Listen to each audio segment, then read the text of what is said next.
For another perspective on the Trudeau blackface developments, we are now joined by Joseph Smith, Director of Youth Outreach for Operation Black Vote Canada.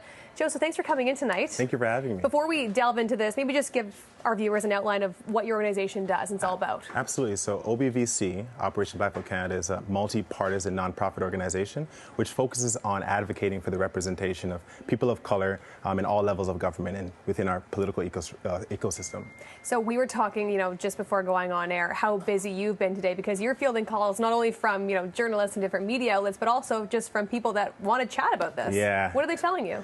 Oh gosh, the opinions are wide-ranging, of course. Your phone's going off right now, just to give you an idea of how busy you are.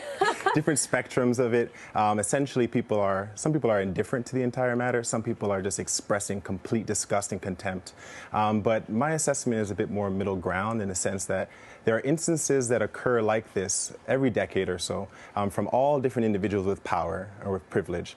And we fail to recognize that what allows these instances to occur is the fact that institutional racism is a real thing. And we haven't combated different agents and systematic mechanisms that really create and produce occurrences like the one that we've been seeing going viral. So if you had to take the temperature of the people that you've spoken with today, where do they fall between outrage and apathy? More of the individuals I've spoken to express that we just live in too much of a sensitive time period. PC culture is run rampant and they feel like this is not that big of a deal. There are a lot of racists who can also do great things for us, but they also think that he's not a racist.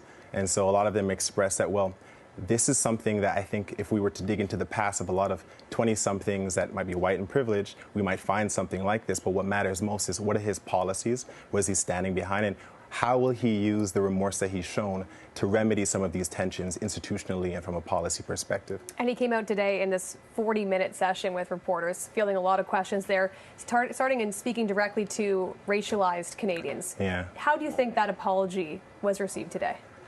It's hard to say. I think that even in our release, our new press release that we released recently today, we were advocating that we've tried to get him to recommit to the different asks that we provided him with when we had a meeting with him, OBVC and him. And I think that if he were to make good on those asks, those actions would outshine any apology that he might give today. I think words only go so far. And I think what really matters right now is institutional action. How are you going to change the mechanisms that kind of stymie and preclude black and brown people from accessing the power and the opportunity in this country that they've been kind of denied of for so many years? Right.